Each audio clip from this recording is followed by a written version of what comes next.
What up, this is Rama Screen covering movies, TV, and entertainment, and here's my review of Midsommar. Hey, before you watch this review, please subscribe to my channel, press that like button, and ring that bell so you can get notified whenever I post new videos. And if you would like to help support this channel, please do so at patreon.com/ramascreen. That's patreon.com/ramascreen.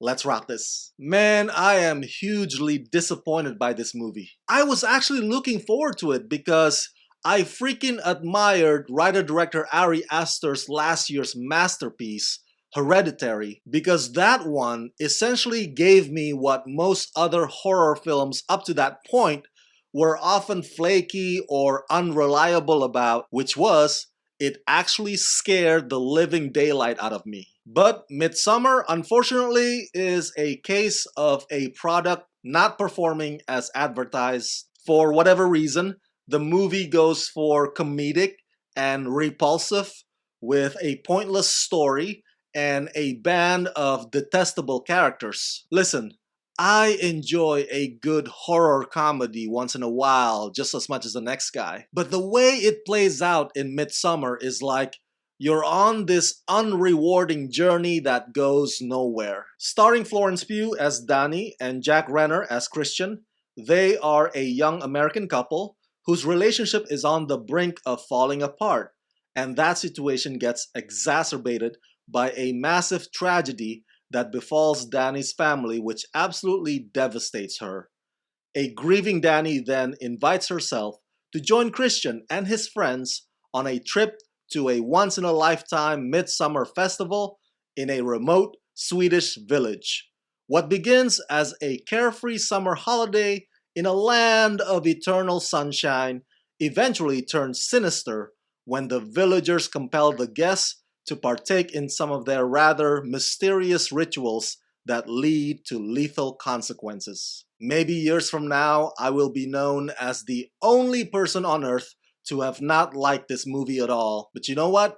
I've made my peace with that. That said, I do have to give credit where credit is due. Midsommar has a ton of mind-blowing visuals that will send chills down your spine. Just like that one scene in the movie Hereditary when the camera zooms in on what appears to be a diorama, but then it immediately turns into an actual room with actual people in it. Midsommar has several similar instances that are absolutely trippy. One that I could remember is whenever the grass, like actual grass from soil and earth, would literally protrude through Danny's feet or skin. Granted, the characters do experience a number of, not just once, but a number of drug-fueled psychedelic moments, which provide a great opportunity for Ari Aster to fool our sight and mess with our heads. Thank God for Will Poulter, who serves as the comic relief. But sadly, his presence is only strong during the early parts of the film, because after that, soon enough,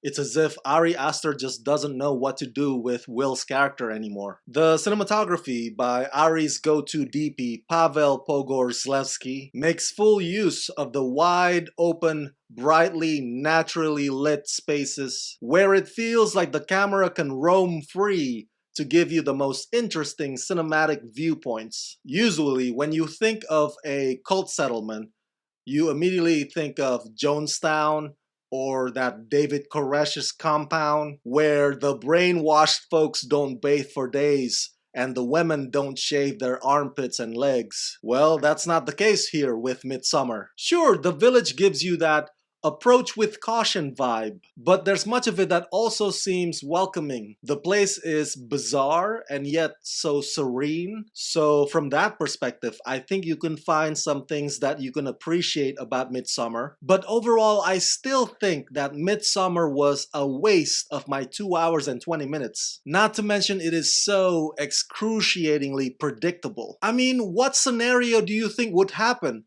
when a bunch of guests get invited to a cult by one of its members? And on top of that, Midsommar leaves us with more questions than answers. It's got a lot of loose ends that don't get tied up. And at first, I thought Florence Pugh's performance whenever she has her emotional breakdown, I thought that was powerful. But then it gets played out. It becomes more or less a running gag. This movie doesn't have a happy ending, but it doesn't have a conclusive one either, and my thirst for something terrifying was never quenched.